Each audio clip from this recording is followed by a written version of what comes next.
Hello, everybody. We are live tonight for our first night, our actual kickoff for the I Am Free Indeed virtual conference. So I have Tanya Jacobs here with me to celebrate with me our third anniversary that we're coming upon tonight on this Juneteenth on this Freedom Friday. And tonight we're just going to talk about her experiences, her life. The purpose of this virtual conference is to empower women to share their life experiences, to share their experiences together as one, to share their experiences in life in general, and to empower each other. That's what Free is about. Free stands for friends really encourage each other, and that's what we are about. We're about empowering, encouraging, and motivating women to live their life free indeed, to overcome anything that in life that may be hindering them, anything that may be causing them to not live the life that God intends them to do. And that's what we're here to do. We're here to empower y'all to live your best life, to live free and free indeed, of course. So Tanya's here tonight to share her experience. I'm going to share some things about her, and we're going to go forward. So Tanya is a 35-year-old mother of two. She has a 6-year-old and a 20-something-year-old. I'm not going to tell you all exactly. Then I'll be telling her her life story, and I want her to do that. So, she graduated from North Carolina Central University Eagle Pride. She graduated in '08 with a criminal justice degree. She's in her third year of her master's, and she's in her third year of her master's, and she is expecting to graduate with a degree in marriage and family therapy. She is now a fellow minority. She's a fellow in the Minority Fellowship Program's sponsorship of Substance Abuse and Mental Health Services Administration as an agency of the U.S. Department of Health and Human Services that leads the public health efforts in advance to behavioral health of the nation. She's currently a program director of a nonprofit in San Francisco, California. Um, so she's way on the West Coast, y'all. She's providing behavioral health services to adults and older adults who experience a severe mental health concerns in a supportive housing program. She's also the founder of Community Villages. She's a busy woman, y'all. She's a founder of Community Villages, where her teams creates and strengthens the attachments of vulnerable youth impacted by the incarceration of a caregiver to improve their youth success, achieving constructive goals. They also serve as a resource base for unsheltered communities in underrepresented areas. She's a native of Rich Square, North Carolina, but she's currently a resident of Northern California in the East Bay area. So this is Tanya, and she is going to share tonight her journey of freedom. I'm so excited about this because I know so many women during this time, or if Friday all the way leading up until next month, are going to be they're going to be tremendously impacted by the stories of women, and that's what we're here to do. We're here to empower women to share their life experiences, so some other woman out there, even a guy, if they're even listening to this, can be impacted and their lives can be changed forever. And that's what we're here to do. We're here to help people live their best lives, to live a life of freedom, um, free from their stuff. So Tanya, I'm gonna let you take the floor, and we're gonna roll from there. All right. Well, thank you, Portia, for that warm, welcoming introduction. I know it's a mouthful, but yes, that is my everyday, sometimes my part of my every month of what you described. Busy, yes, I can't even start on how I even manage some of those tasks from day to day, but those tasks are well needed, and I put all my best into it to get it done. So again, thank you for providing this platform for us, for the women to share our story, as well for a culturally inclusive platform for males as well. And and people from many different races. So again, thank you for your gracious presence to give us this platform to share our voices and our story. Storytelling is one of the best ways to provide opportunities to grow, and that has been my experience, and I'll share that a little down the road. As I mentioned before, my journey started from self versus self. And a little of that was that my magic question is, do you know who you are? And when I started to really self-reflect on what makes me and who am I as a person, I started some what we call soul searching. And when I started to realize it wasn't about others, it wasn't about my career, it wasn't about my schooling, my education, my environment, but it was me. It was myself. And when I started to dig deep and very in depth to figure out who Tanya was as a person, I kind of summed it up in these 4 different categories and what made me get to that pathway of freedom. And it's 4. It's 4, but more. But I'll keep it brief. And these 4 traits on a daily basis keep me disciplined and going towards that pathway of freedom. And I'll share with others. They're listed as self-compassion, gratitude, self-care, and consistency. I found all of those traits when I started to really dig deep to say, what is it that I needed to be my best self? What is it that I need to walk confidently within myself and to also to be amongst others? As you shared with yourself and others, those roles consist of me having all of that on an ongoing basis, and having self-compassion. Being in the field that I work in, we come into a role where we have so much compassion and heartfelt for others that we forget to pour back into ourselves. I started not too long ago really exploring self-compassion. It started about 2016, so almost about 4 years ago. 4 years ago, I started exploring what self-compassion was for myself, because I've been in this field of work since I was 19 years of age. And being in this field, I've been pouring into others, from families to children to adolescents to older adults, and with a variety of issues, and that they all come to us as people and without even knowledge. And so when I had to realize, what is self-compassion for Tanya? What does that mean on a daily basis for her? And because I have so much compassion for others, I had to start to reflect on a daily basis and say, I had to do that check on my checklist. Did I show self-compassion for myself today? Did I give myself a pat on the back today? Did I say that I really did a good job, no matter how much effort I put out there for others? Did I do that? And so when I started to reflect on those questions little by little, as we know in the behavioral health field, the change of behavior, it doesn't happen overnight. It takes a period of time. It takes moments of failure. It takes moments of starting all over again. And so that first started on my checklist. Next, it was gratitude. I didn't realize until I started traveling internationally of how much I had in front of me, and I was not grateful for it. I wasn't grateful for anything that I had, because I always found myself complaining. I found myself complaining. Well, it started like, well, why did I have to be a teenage mother? Well, why did I have to grow up in a small area?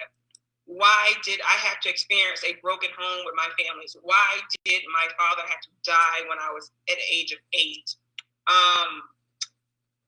Why it was always, why couldn't my car look like this, or why can't I make this much money, or why my clothes is not good enough? And it was always me questioning why. And when I started traveling internationally, actually solo, I had a moment of reality, and it says, I have nothing to complain about. I looked around in those countries that I was visiting, and I saw people going outside to take a bath.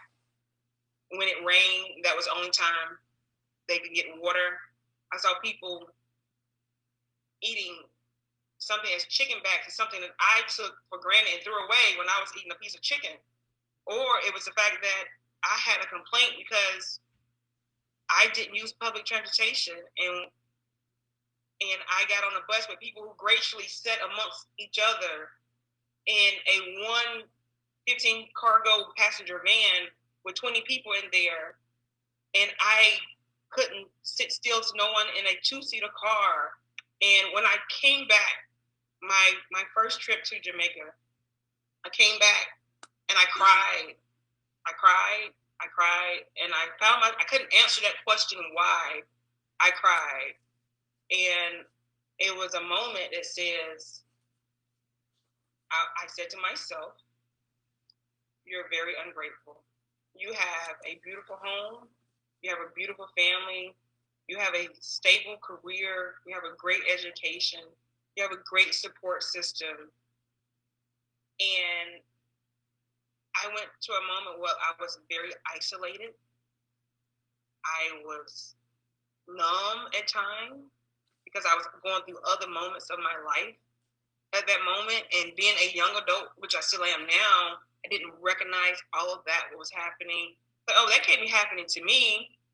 But I wasn't grateful enough. And when I started to zoom in into what gratitude was, I started doing a little research. I started reading other stories.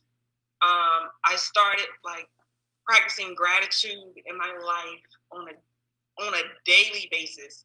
Went from a daily basis to I'm in my car at the light and I'm grateful for just being in my car. I'm grateful for having the financial resources to put gas in my car. And it just it goes back into more than enough I had with me. And I was grateful for I really felt like I was grateful to be a young mom, because that disciplined me so much that I didn't recognize it until I looked and say, you know what? That structure gave me a pathway to my freedom that I walk in today. It gave me a structure to say, I have enough and I am enough. And that grew into the next category of self-care. Even though I said self-compassion, but self-care. Again, I've been a mom since I was 14 years of age in a small town in Rich Square, North Carolina, where that was, at that point in time, that was a no-no. That the community says, you're too young to be a mom. Again, the normal labels and the stigma that comes associated when you are a young mom or doing something out of the norm of society, I got all that backlash. So I've been caring for someone even when I was a young child myself. So self-care, what does that mean? I wasn't taught that structure.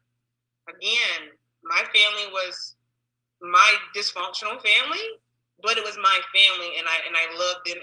We loved each other in our own way, and I didn't know people still say, what is dysfunctional? I said, I don't know. We're dysfunctional, but we're functional for our own. But the self-care came into me taking 5 minutes of my day and say, oh, I know I'm a mom, because by now, in 2016, I had a second person. And also, I had a partner at the time. And also, I had other family members that I was caring for at that time. So my life was continuing being busy of taking care of others. That only reason why I started taking 5 minutes of self-care time, because I was challenged at my job. I was challenged at my job to say, take 5 minutes out of your day and just take care of you. And I was like, okay, that's easy, 5 minutes. But that 5 minutes was so hard to come by the first 14 days. And I was like, oh, that is harder than what I think it is. Yes. Because again, we care for others so much more than ourselves that we feel guilty to take care of ourselves. I felt guilty. And in my field of experience, I know others that are caregivers. To take care of yourself, what is that? What does that look like in practice? And you say, I shouldn't do that, right? Because that's that internal conversation that we're having with ourselves. I shouldn't take care of myself, even though it sounds right. But as a mom, your children first, your partners first, everything else first. Everybody else, the extenders of us, is first. So that 5 minute turned into 10 minutes. I said, okay, all right, I got the hang of this. That 10 minutes turned into 15 minutes. I said, okay, I'm getting good at this. I started reminding my family, I am not available for 30 minutes. I made that acknowledgement, and I found myself asking permission to have time to myself. You know, I was like, oh no, my son who's a toddler needs his mommy right away. As soon as he wakes up, he needs his mommy. My daughter, who's transitioning through life in itself, needs her mom. My partner needs his day-to-day routine together. My job needs their notes done. My clients need Miss Tanya to answer that phone. My mom needs me. But I never in that one point said Tanya needed Tanya. It was always everybody else. So I got to the point where I was able to say, you know what? If I know the kids get up at 6:30, I need to get up at 5. So I changed my routine. My days were longer, but I put time for Tanya first. And again, as they say on the plane, in order to save someone else, you got to save yourself first. When I really start putting that oxygen mask on my own face, before I put it on my son, my daughter, my partner, my family members, my clients, I put it on myself first. And I was breathing. I was like, oh, what's this? What's this? It's life. So by that time, again, in 2015, I always wanted to relocate. I wanted to try something new. That spontaneity that came back and said, oh, I want to do something new. So again, in 2016, I'm finding myself breathing from those self-care activities and exercises. 2017 came up. I was coming back from an international trip, and I had an opportunity to go on an interview in California. Reminding you, I never applied for a job in California. I never thought about coming to California. It was, again, the divine connection that I wasn't even aware of.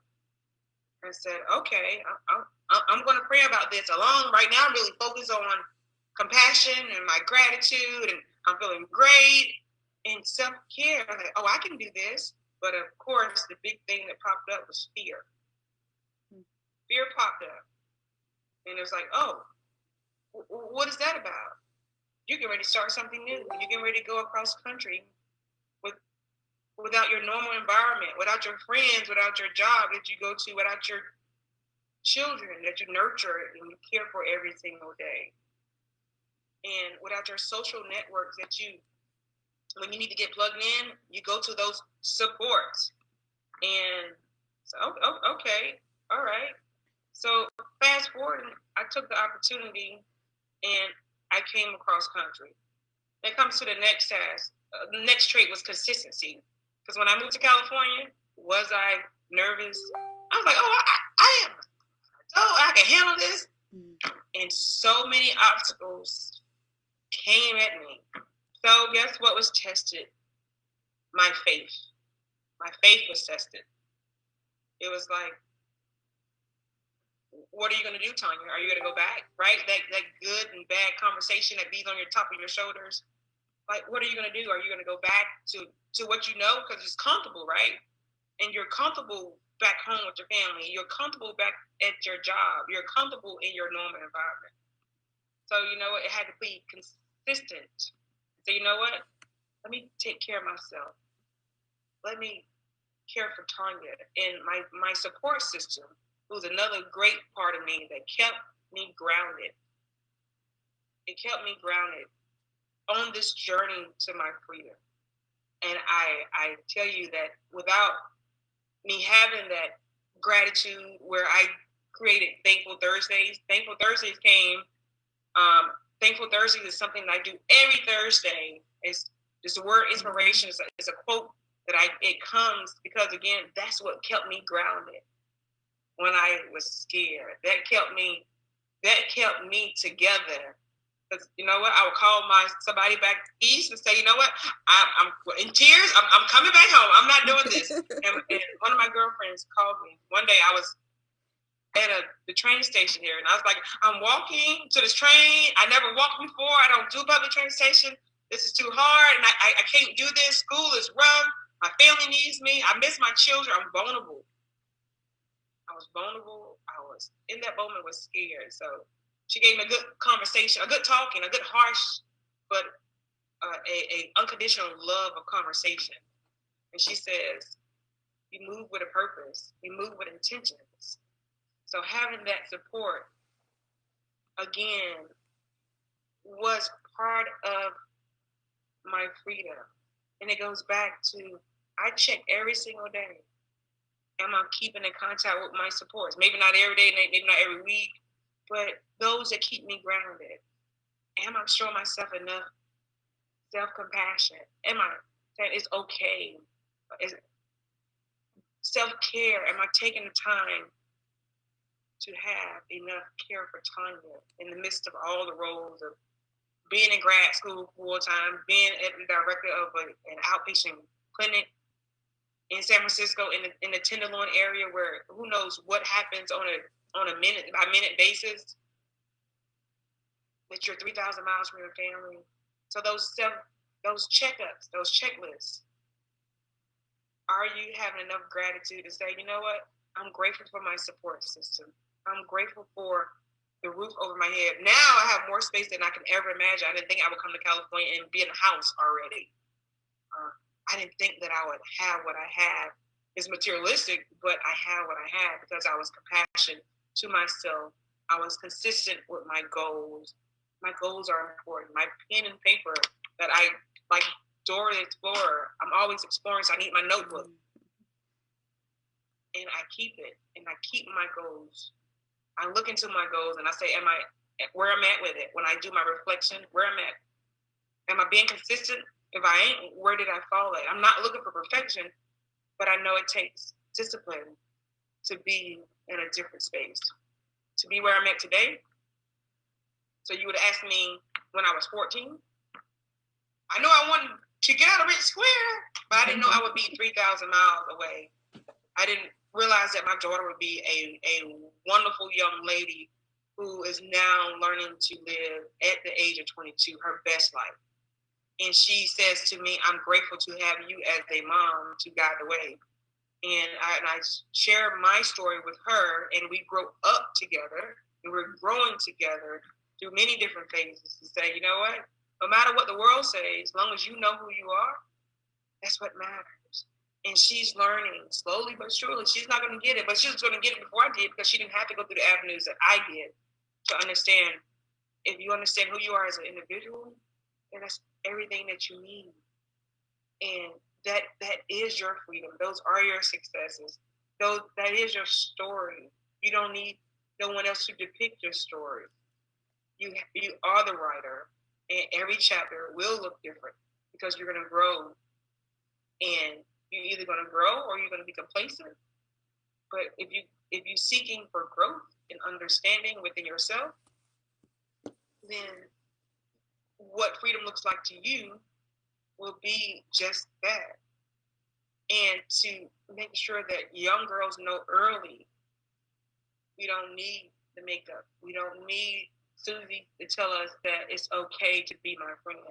As long as your loved ones say it's okay, or somebody that shows you unconditional love in a good, healthy way, it's okay. Is we continue to have that mentorship. I'm 35 years old, got everything going on, but I have mentees, but I have a mentor too, because I need somebody with more wisdom than I do. I need somebody with more lived experience than I do to tap into me, because that younger Tanya feels shivers at times, and the big Tanya have to hold her hand and say it's okay. Have to give her a hug and say it's okay, because life in itself, it looks different in all perspectives of life, in all lenses of life. So to have all of that is my freedom, and I continue to look forward to it confidently every single day as I move forward to next journeys that's in my life. So thank you for giving me this opportunity to share the brief synopsis of what got me here this far, but I'm forever grateful. I will always have a sense of gratitude, and may you continue to flourish on you as you share the platforms with others. So I have a question for you, Tanya. So yes. What would you tell your younger self at 14 as a young mother with odds against you, being in a small town, being known that you have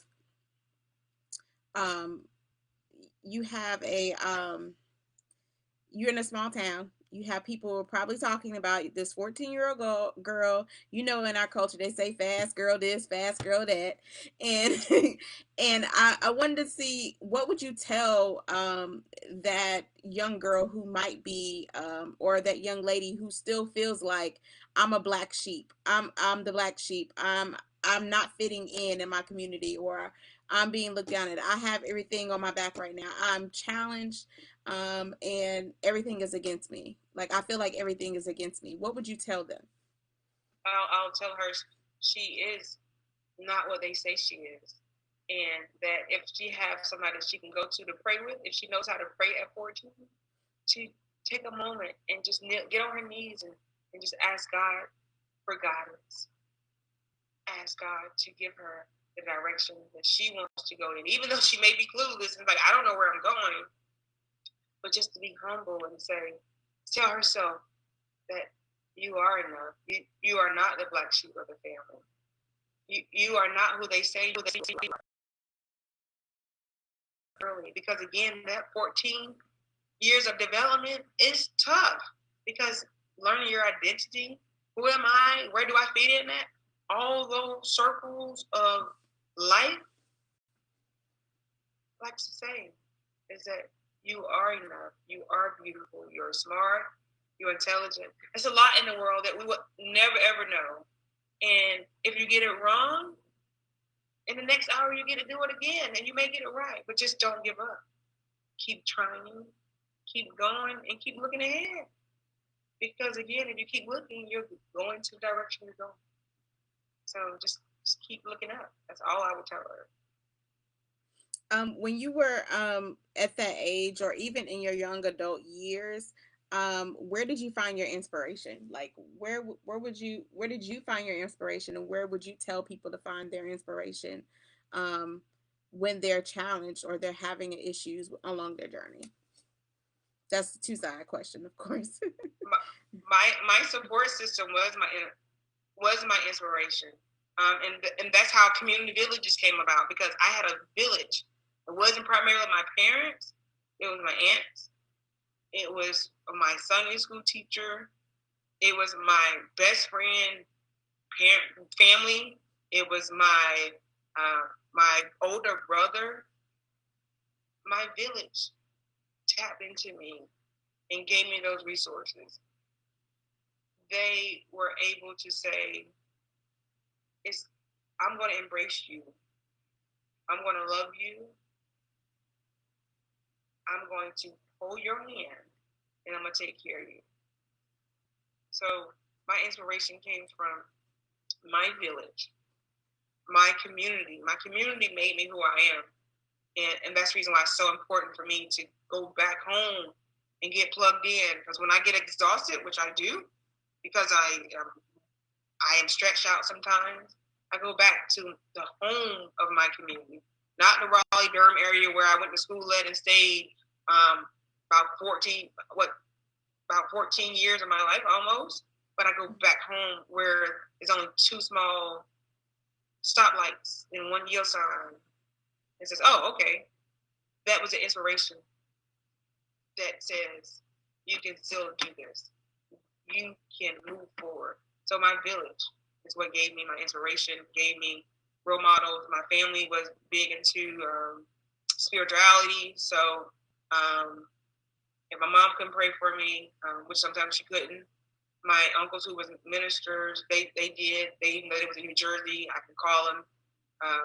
My pastor, my local pastor, was there, so they were always able to pray for me, with me, teach me how to pray, and I didn't know what prayer was about, but they said great things. Now that I look back, hindsight 2020, they led my way when I was uncertain.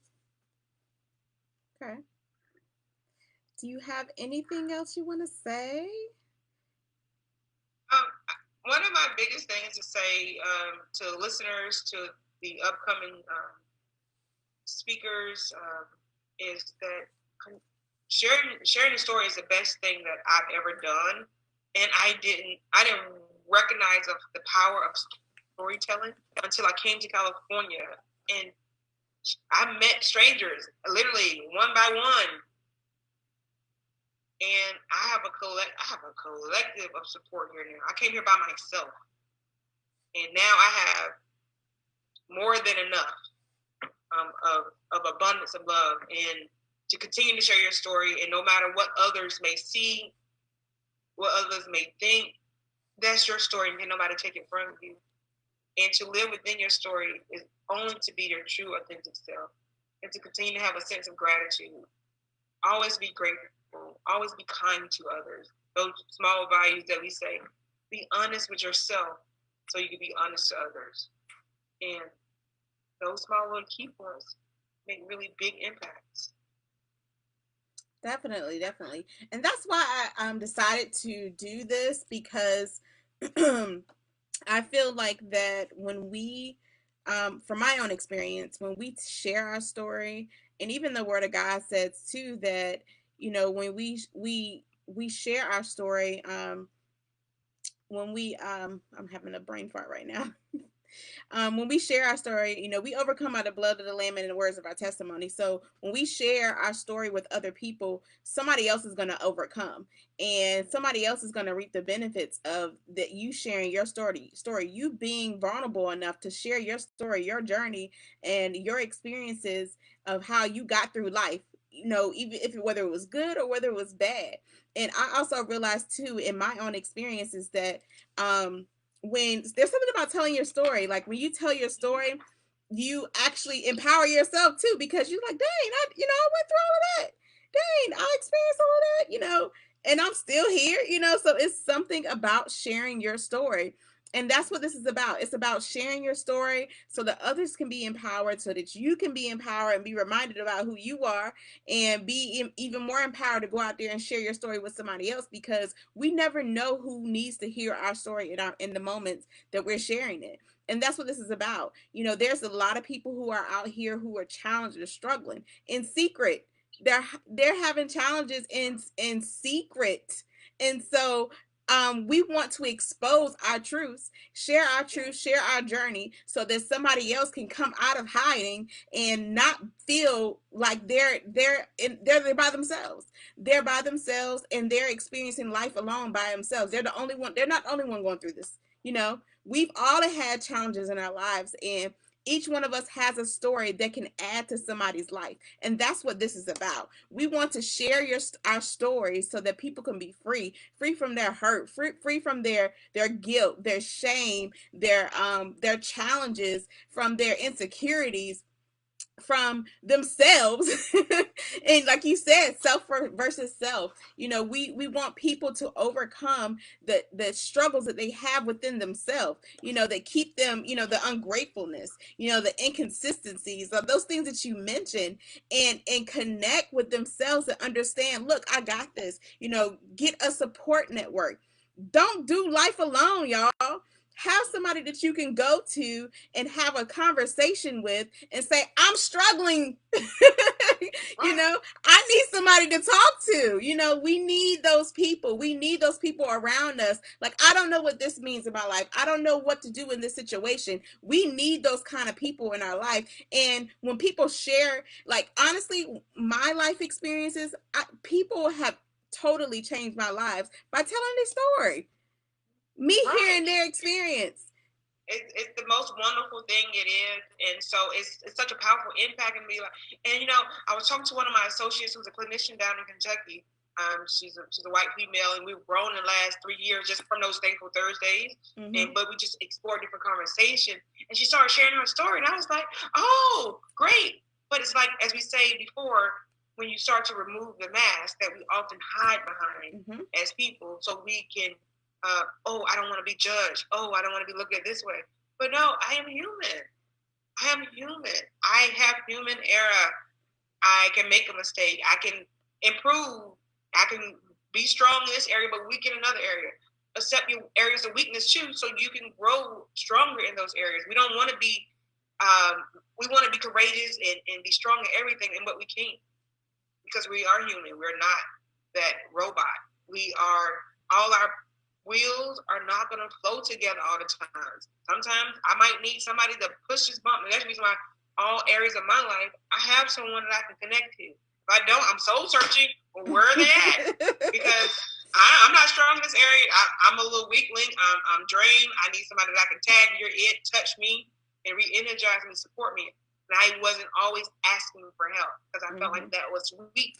But in reality, it's strong. That shows the courage. It takes courage to ask for help. It takes courage to say, I don't know. It takes courage to say, I need to be loved today.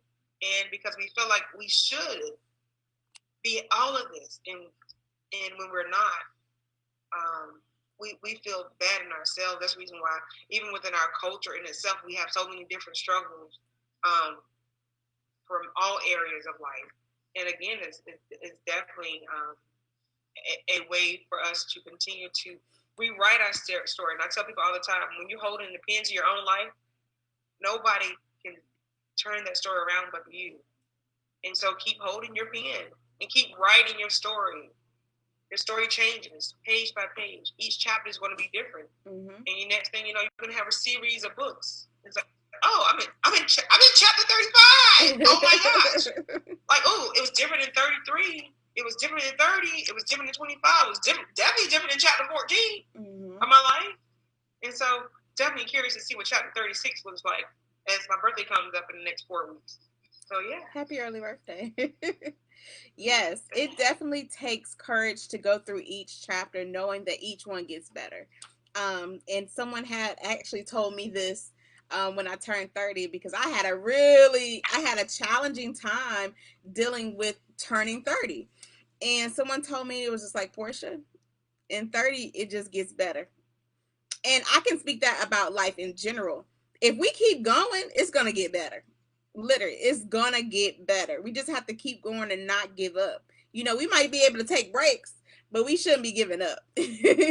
We should not be giving up on life. And if we're stuck, be vulnerable, take your pride down a little bit, and, you know, ask for help.